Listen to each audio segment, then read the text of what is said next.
Hey everyone, and welcome to my channel. My name is Jenny, and today I'm doing a bit of a different video. Normally on this channel I do knitting video podcasts, but today I wanted to do a little bit of a vlog about my plans for Knit City and what I'm planning to buy for at Knit City. I put together a short list of the 4 projects that I want to buy yarn for this year, and I actually printed them out on, or I printed out the Ravelry pages for them so that I could take with me to Knit City. So I have an easy, so I have like some pictures and the amount of yarn that I need to buy for each of the projects. So, yeah, so I'll just get into the 4 projects. The first pattern that I want to buy yarn for is the Ola Sweater by Irene Lin. I'm kind of on a Irene Lin kick right now, or have been for a while. I really enjoy her aesthetic, and I think her patterns are really, just really beautiful. I find this sweater in particular has, I think they're called bishop sleeves, like where it puffs out and then it cinches in, and it's got a little bit of delicate lace work on the sleeves and on the shoulders, and I believe on the back side as well. I'll try and get pictures of I will get pictures of everything that I'm talking about today so that you can see what I'm talking about. And I will also link to all of the Ravelry pages below in the description box. So with the Ola Sweater, I think I'm going to be a size, I think it's a size 2 for me in this pattern. It's kind of like oversized, or it's like a little bit oversized. I think it was 2 to 4. I think it's 2 to 4 inches of positive ease. Oh, 6 to 8. Sorry, 6 to 8 inches of positive ease. So it's, yeah, that makes a lot more sense. It's a little bit more oversized. So I'm really looking forward to that. And I find that Irene Lin's patterns are very delicate and very feminine, and I really like that aesthetic. So yeah, I'm excited about that. And on the note of Irene Lin, the next pattern that I want to knit is the Boho style Mosaic shawl. So this one is quite a large shawl, and I really wanted to do, I did Mosaic on my Festival of Stitches shawl earlier this year, but that was, not to say like straightforward, it was a really easy Mosaic pattern to memorize. This one seems to have more of a, I don't know, seems to be a little bit more intricate, so I'm really looking forward to that. I haven't decided the color that I'm going to do for the Ola Sweater, I think I want to do like beige or dusty pink. I guess we'll see when I go to Knit City which colors and which yarns inspire me. Oh, and that one is in a fingering weight yarn. Forgot to say that. So this shawl, the Boho style Mosaic shawl, is a worsted weight shawl, and it uses, I'll probably only need 2 skeins of the main color and 1 skein of contrast color 1 and 2, and 2 skeins of contrast color 3. So this one asks for a light color, a mid, a dark, and a pop of color. So I think I was looking at the project pages and I was getting inspired by some of the colors. I don't know if I want to go like the boho chic style, or like colors where it's like browns and like fall colors kind of thing. Like that to me is like boho, like beige, not beige, but like, well, yeah, like beige, like autumn, acorn green, mustard yellow, that kind of stuff. So I'm not sure if I'm going to do like neutral colors or if I want to do, I don't know. I probably will stick with neutral colors. Like the one that she has in her, the main sample that she has on the Ravelry page, I really like the colors in that. So I will probably stick to like the natural colors for that. And yeah, it's gonna be a really big shawl. The pictures seem to indicate that it's quite a large shawl. I generally wear my shawls, it's a triangle shawl. I generally wear my triangle shawls with the point in the front, and then I loop the tail ends, or I guess like the wings, around my shoulder and I tuck them underneath. So I feel like this shawl is going to be, sorry, I keep playing with my hair. I feel like this shawl is going to be a really nice piece for winter. I really like to bundle up shawls around my neck. The next pattern I want to knit, or I want to buy for, is called Walnuts and Honey. And this is by SpringStitchKnits on Ravelry. And this pattern is really neat in that I was looking for a colorwork sweater, but I didn't really want to do a yoke colorwork sweater. I don't have anything against it. The ones that I was looking at, nothing really spoke to me. But I found there was another sweater that I was looking at that wasn't colorwork, but it had a really nice lace right here and down the arms. I can't remember the name of it or who the designer was, but I had put it in my favorites. And then later on, when I was looking for a colorwork sweater, I found this one, and it has colorwork on the sleeves and on the hem, on the bottom hem. And it also has a lace detail on the front, in front of the neck. And then it's got lace on the raglan increases. So I'm really interested to see how that works up for myself. The pictures are really nice. I like the combination of lace and colorwork. Looks to be, it's something, I don't know, I feel like it's something different. Normally, like when you see colorwork, it's all colorwork, and normally when you see lace, it's like all lace, or lace and texture, or lace and cables. You don't, at least for me, I haven't often seen lace with colorwork. So I'm really excited for that sweater. This one is, oh my gosh, I keep jumping ahead. The Boho style Mosaic shawl is I already said that, worsted weight. This one, this sweater is going to be a DK weight sweater. So I think if I was looking at this, I think this one was 2 to 4 inches of positive ease. So I'll probably do the third size, because I would prefer to have it just a little bit more oversized than, yeah, because I think size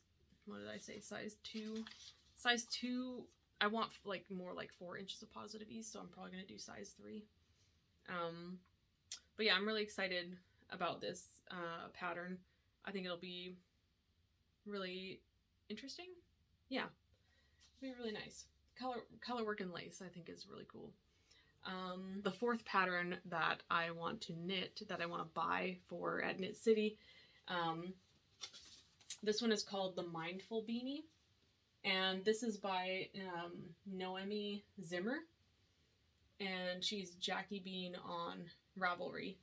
So this hat really popped for me. Like it really stood out to me when I was looking at hat patterns. So I chose this hat, and I really, really liked the sample pictures. The colors that were chosen for those really caught my eye, and especially the white and pink one. I think that's right up my alley. I probably will find a combination of white and pink, or white and purple, or possibly it would be really cool to do like a gradient as the contrast color. So like having white and then having the contrast color be a gradient that goes from like maybe purple to pink to blue kind of thing. And on that note, I was actually thinking Ginger Snap is gonna have a booth at Knit City, and they have a yarn that's called Pixelated, or Pixel, and I think that would actually be really cool as the color work. So I might look into that.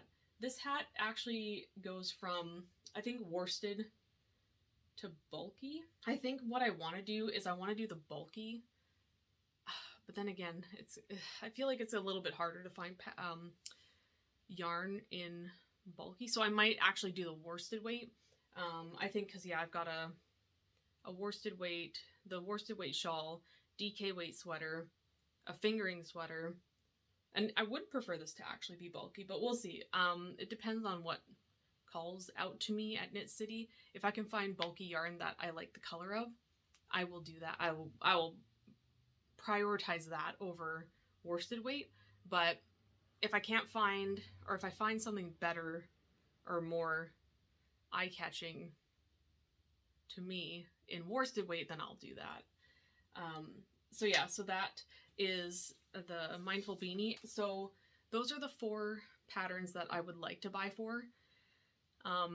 I'm going to try to stick to just those 4. If I end up going to Knit City and only buying for 3 of the patterns, that's okay too, because I do have a budget that I would prefer to stay under.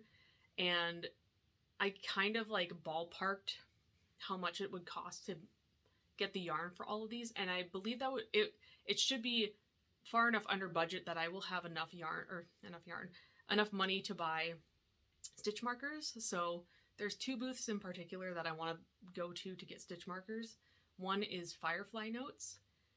Last year I bought several of their stitch markers. I really like them because they have these little, I should have brought them.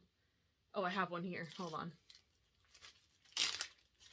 So they have ones that come in these little packages, these little pouches. Like they're kind of like a wax, I don't know, paper sort of thing. And so this one here came with 7 honeycomb shaped stitch markers plus a progress keeper in the shape of a bee. Oops. So it's got these honeycomb shape. You can kind of see that. Ugh, get my face out of the way. It won't focus. But you can kind of see it's a honeycomb shape. So it came with 7 of those, and then just a little stitch marker that's in the shape of a bee. And I thought that was really, really cute. I like they have themes of these things. They have one that has like the cat ear stitch markers, which I have some of those as well. And last year I bought this stitch marker tin. I really enjoy this. It's one of the ones that like it slides like a, is that like those match boxes kind of thing? And oh, come here. This is one of the cat ear stitch markers that I got. I think I bought like 2 or 3 pouches of the cat ear stitch markers. I think they're really cute. And they bring me a lot of joy in my projects. I will say though that when I'm knitting with the cat ear stitch markers, they can be a little bit fiddly when the ears kind of point down and one ear's on one side of the stitch and not the stitch, but like in between stitches on the cord. And then when you come back to it, you kind of have to, I don't know. It's a little bit finicky, but it's not enough to make me not want to use them. So I will be going to Firefly Notes to get stitch markers from them. And then the other stitch marker booth that I would like to buy stitch markers from is Ocean Loops. And I think like I really love her aesthetic. All of the stitch markers that she puts out, like all the pictures on Instagram, are just very aesthetically pleasing. And I don't have any like fancy stitch markers, or like I say fancy in the sense that like with like progress keepers and stitch markers, I haven't bought a set of like super pretty ones. So I think I'm going to treat myself and buy one of those like super pretty sets. A lot of the stitch markers that I use, if I'm not using the Firefly Notes ones are stitch markers I made myself. I basically, when I played Dungeons and Dragons like however many years ago, it would have been like, oh gosh, it would have been like 10 years ago at this point, I wanted to make a chainmail dice bag.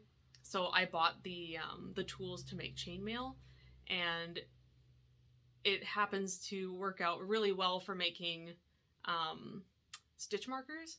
So you have this tool that you wrap around you wrap the wire around a bunch, and then you take the wire cutters, I guess, and you just cut all the way through. Like you basically cut like, yeah, all the way through it's like a spring almost. And then you have individual little things, little rings.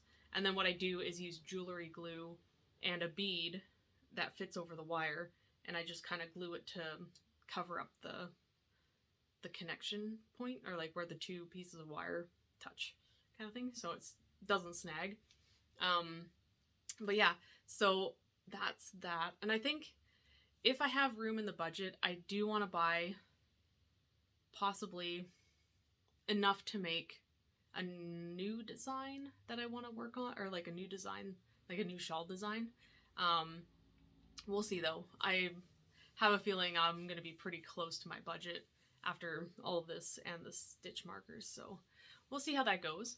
But yeah, so that is, I'm going to be there this Sunday, September 25th, for the morning and the afternoon, so I'll be there sometime, I want to say like sometime between 10:30 and 10:30 and 11 is when I'm going to arrive. And then my friend and I are going to check out the marketplace. And then between, I think it's between 1 and 2 is when they close the marketplace to, like, I don't know, clean it, sanitize it and stuff like that. And then from 2 to 5, I'll be going back and making any last minute purchases that I feel I need to make if I haven't made my purchases earlier in the day. But yeah, so that's pretty much all I have to say for this vlog. I'll see you next time. Happy knitting. Bye.